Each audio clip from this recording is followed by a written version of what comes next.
Okay, Assalamualaikum warahmatullahi wabarakatuh. Okay, jadi saya ingin kongsikan satu produk iaitu modul modul terapi bermain kognitif tingkah laku ataupun modul TBKT.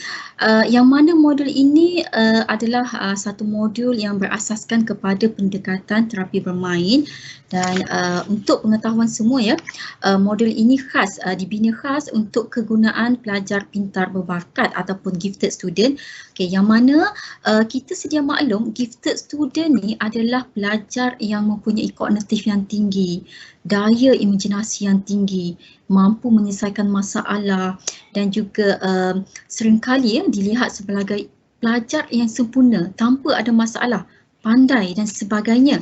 Okay, namun sebenarnya gifted student ni memiliki karakteristik.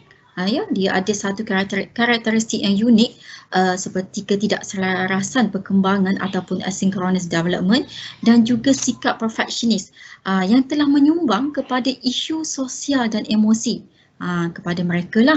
Dan banyak kajian-kajian lepas mendapati elemen membuat keputusan dan juga resilient membantu gifted student ni untuk uruskan dia punya sosial dan emosi yang mereka alami. Okay? Dan banyak juga kajian-kajian mendapati pendekatan yang sesuai ataupun pendekatan yang tepat dengan ataupun kepada gifted student ni adalah pendekatan yang sama dengan karakteristik mereka. Okay, jadi melihat kepada elemen yang terkandung dalam pendekatan terapi bermain seperti kreatif, multisensory, fantasi dan jadi elemen-elemen ini dilihat bertepatan ya dengan karakteristik yang dimiliki oleh gifted student seperti daya kognitif yang tinggi, kebolehan berimajinasi, berfantasi dan sebagainya ya. Okay, dan untuk pengetahuan, modul TBKT ini dibina untuk digunakan dalam perkhidmatan bimbingan kaunseling. Jadi modul ini telah melibatkan 6 sesi pertemuan ya ataupun 6 sesi bimbingan kaunseling bersama dengan pelajar pintar dan setiap sesi bimbingan kaunseling ini menggunakan modaliti yang berbeza. So kalau kita tengok kat sini, setiap kali sesi pertemuan itu menggunakan pendekatan ataupun modaliti yang berbeza-beza. Untuk sesi pertama menggunakan modaliti pergerakan, sesi kedua menggunakan modaliti seni, sesi ketiga menggunakan modaliti muzik, sesi keempat menggunakan modaliti boneka ataupun modaliti puppet lah, dan yang kelima modaliti pasir dan juga yang terakhir adalah ataupun yang sesi keenam, sesi terakhir menggunakan modaliti tanah liat. Dan setiap sesi bimbingan kaunseling menggunakan modul TBKT ini dia sebenarnya melibatkan ataupun menggunakan pendekatan yang berbeza-beza. Jadi kalau kita lihat kat sini, pelajar-pelajar yang menerima ya modul ini sebenarnya dia bukan sahaja bermain ya, dia sebenarnya dalam masa sama dia telah menggunakan semua sains yang dia ada.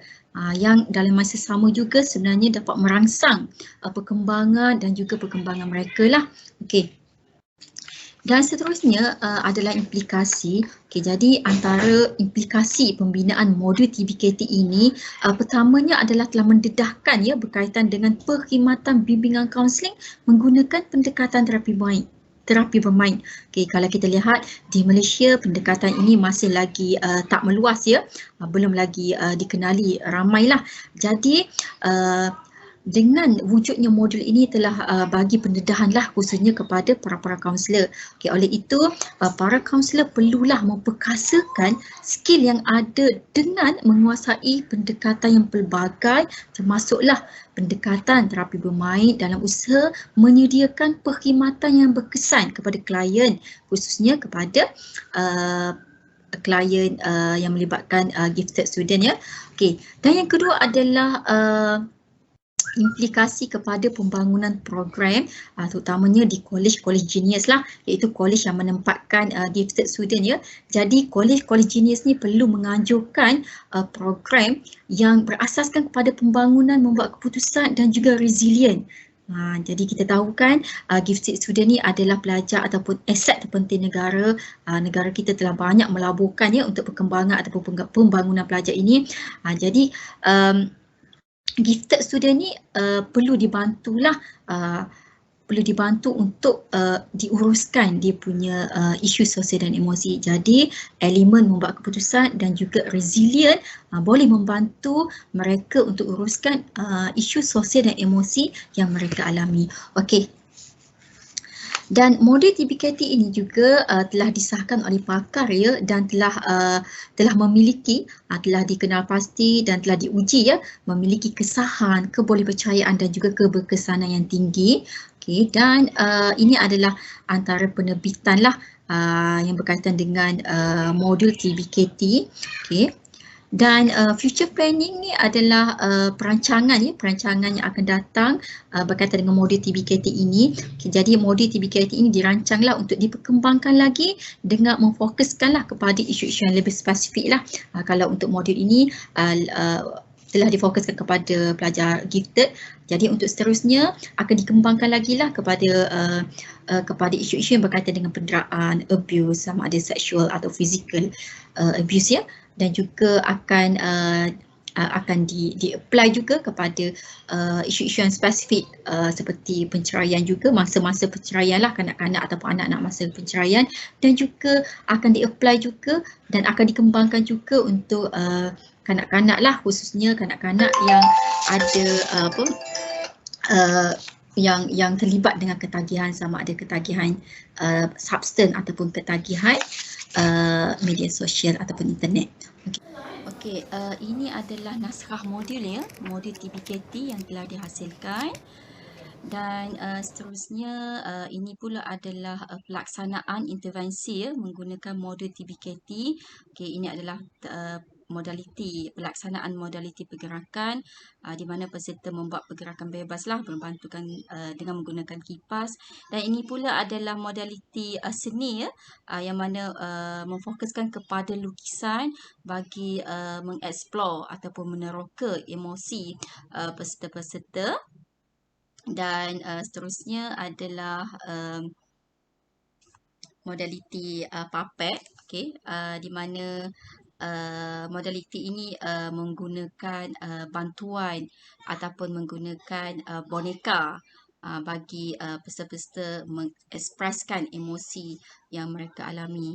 Dan ini pula adalah modaliti pasif yang mana peserta akan mengambil miniature ataupun permainan toys yang kecil dan dia akan susunlah dalam dulang pasir. So dia akan express lah apa yang dia alami, apa yang dia rasa. Dan ini pula adalah modaliti tanah liat. So yang menariknya, modaliti tanah liat ni dia peserta dia bukan sahaja bermain ya, dia sebenarnya menggunakan semua otot-otot yang dia ada. So dia menggunakan sains, menggunakan tangan, mata. So sangat membantu ya untuk mereka lebih fokus. Okey. Jadi kita nampak ya kat sini keunikan modul TBKT yang berkonsepkan kepada multisensory, yang mana kita tahu multisensory dapat membantu ya pembelajaran dan juga perkembangan individu. Okey, jadi setelah mendapat intervensi menggunakan modul TBKT telah terbukti ya berkesan membantu pelajar untuk meningkatkan keupayaan membuat keputusan dan juga resilient. Begitu juga ujian susulan telah dijalankan setelah 6 bulan pelajar ataupun pelajar gifted tadi mendapat intervensi dan dapatan menunjukkan pelajar masih lagi dapat mengekalkan keupayaan membuat keputusan dan juga resilient yang tinggi ya. So kita nampak kat sini dia ada konsistensi ya setelah 6 bulan mendapat intervensi ini. Dan kesimpulannya, modul TBKT yang telah dibina ini adalah satu modul yang unik ya, yang memfokuskan kepada elemen multisensory yang dapat membantu pembangunan dan juga pembelajaran individu. Dan Rasulullah SAW juga mengamalkan konsep multisensory dalam membantu pemahaman. Di sini saya sertakan dengan hadis-hadis lah, yang mana Rasulullah juga mengamalkan menggunakan lukisan dan juga menggunakan pergerakan dalam membantu pemahaman dan juga dalam menyampaikan sesuatu. Jadi itu saja perkongsian daripada saya berkaitan dengan modul TBKT. Assalamualaikum warahmatullahi wabarakatuh.